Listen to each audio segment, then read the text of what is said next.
Episode number 18 of Articulate Thoughts coming at you on December the 20th. And I'm chilling here with this comfort object of mine. It's a gift a friend gave to me on my birthday. And I don't know, I just like the little ridges, and like turtles are pretty cool and chill. And I was a big fan of Ninja Turtles as a kid. And it's a very interesting manifestation, and I'm very thankful. So if you're watching this, thank you, Natalia, for making this. I really appreciate the gesture back in July. But yeah, so I'm just chilling here, and I'm just kind of in disbelief that it's the second last week of December, and just kind of thinking about just what's been happening in the past year, and how I've changed, or just kind of what's different in my life right now. And to be honest, there's like I'm feeling so much like wicked stuff, but I'm not exactly sure like how to articulate it, or like how to put it into a single idea or whatnot. But it is Christmas time, and it's just like for a lot of people, there's this thing about gift giving, and all the stress of Christmas shopping and being prepared for all these gatherings. And a lot of times people, they don't have exactly the most healthy or comfortable situations with their family, but they're kind of forced in a situation where they got to go to this dinner and feel obligated to do and say all these kinds of things and whatnot, and it can be a very stressful time for a lot of different people. And this idea or notion of the best thing you could really give to people that you love is like a happy version of you, is like to be, peaceful and centered, and be good within yourself, and just be in a good and happy mood, and just giving out that happy vibe, and just letting people know that you're good, that you're healthy, you're in a good place, and you're enjoying life. And that's kind of the best gift you could really give to people.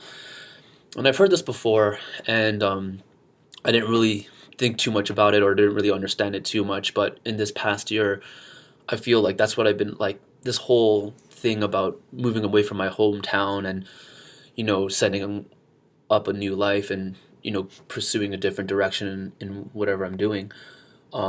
The whole idea behind it was to understand like self-love. I felt like back in my hometown, when I was in a situation where I was trying to give love in all these different ways, and I was just exerting my effort to please other people, or at least like do something that I thought was pleasing other people.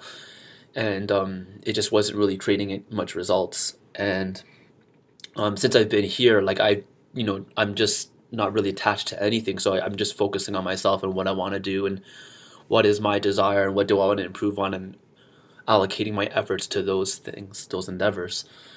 And definitely, when this past year, like I've really created clarity in my mind as to what I want, and really embracing the things that I want. Because before, I was, hesitant to fully embrace the things I want. I had certain kinds of doubts, or I felt like it wasn't right to have certain kinds of desires. But now I'm a little bit more open, and a little more free to explore those kinds of things. And I think one of the things that helped me create like a lot of these kind of this sense of clarity, and in a way like being happy with myself, because okay, well, the overall thing is like being involved in like meditative practices. And when I say meditative practice, all I really mean is being present in your thoughts, just like being in this moment, like not worrying about the future, not regretting the past, but being here, being now, and just being aware. What am I thinking? What am I feeling? Where are these thoughts coming from? Why am I feeling these things? What does it mean?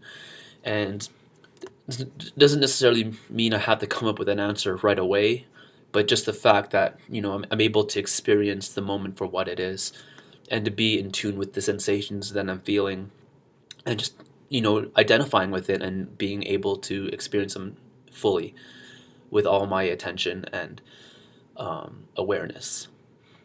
So in the past few months, I've been participating the most in doing sacred geometry art. I've been posting some photographs of the work I've been doing, and being involved in the dance community. Like I find dance is a highly, highly meditative practice. It's very helpful for me, and just doing these kinds of things help me bring clarity as to where I'm at and what I want, and being able to identify clearly what I want. And that is a huge thing, actually. Like back in April, then on April or May, I hit a huge stump, And what I could identify now is at the time I wasn't being deliberate with my thoughts. I was just kind of waking up, going through my day, and not really thinking about what I wanted per se. I was just doing it. I'm just like, and I'm like, man, I'm in a rut. I'm just doing these things. I'm just going through the motions. What am I even doing in Calgary? Like, what, like, if I go back home, are people gonna think I'm a loser? Like, it's just like all of these thoughts that were not constructive. And I remember like hitting a certain point, and a friend, I had a conversation with a friend, and she kind of shook me out of it. She was saying, like, "Hey, listen, man, like, are you even putting the time and effort into yourself? Are you like being self-loving and really identifying what it is you want? Are you writing down the things you want? Are you, you know, giving yourself that time and attention? Because like if you're not going to do it, no one else is going to do it." And that's when like that was a huge turning point for me, and I was, kind of shook me out of that weird stuck spot. I'm like, hey man, like that's real. That's true. Like if I'm just talking about the things I don't have, or just thinking about the things I'm unhappy with in my life, then I'm not creating the things I do want. So I took a more conscious effort. I got back to some basics. I started reading books and listening to audios again, going for walks, writing things down, creating a to-do list and executing those things, and kind of just being in my own flow.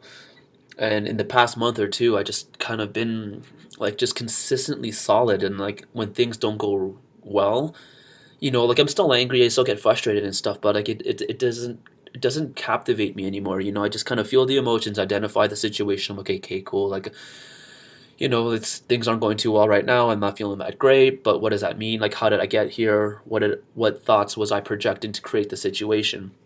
And eventually, I'm just able to identify things I could improve on and just make those adjustments, and move in a better direction. And I do feel I'm in a place like between like when I associate with people, between like my home life and work and being part of the dance community, like I really do, like, I'm in a relatively good mood a lot of the times. Like when people say how are you, like good is like my minimum. Like if I'm saying good, like that's like probably the worst I am. Like I usually say something like terrific or splendid or awesome, and I mean it. Like I'm really like, and a big part of it is just being like identifying the things in my life that I'm grateful for. Like being born in Canada, it's like a precious gift. There's so many people on this planet that don't have access to the things that I have access to, and just having this opportunity to just branch out and explore my life and just really identify like, what does self-love mean, and create that within myself, so I don't have to rely on anything outside of myself for that feeling of being loved. And just having the time and the resources to really pursue the things I want right now. And that list of desires is growing and getting bigger over time. So I just feel like I'm in a constant state of growth and have a better understanding of these kinds of concepts and ideas. And I feel if if I'm good on my inside, and like I'm feeling good about what I'm doing, then like that will just kind of spread, and everything around me will be affected by it. And I do that by giving myself that time and attention, and just being true to myself, and being loyal to myself, and being attentive to my needs, and allowing myself to want what I want and pursue the things that I want. So I don't know, that's just kind of the results that I've been seeing in the past week, like being present and focused, and appreciating the sensations that I'm feeling. Like that is truly the best gift I can offer for everyone around me. And I do feel like there is a compounding effect happening, and I'm just feel really excited. I feel very happy about what's going on, and like this is just the first year in Calgary, and I've already clarified and identified more specifically what I want. So let's just see what happens in the next year. I'm just like really excited. So um, yeah, if anyone watching this video wants to share like what's been happening to them in the past year, and maybe some insights that they've gained, please share. I'd love to hear or read what you've been going through. And thanks for tuning in, and I will see you for the final episode of the year next week. All right, take care, and happy holidays, happy new year, all that fun stuff. All right, take care.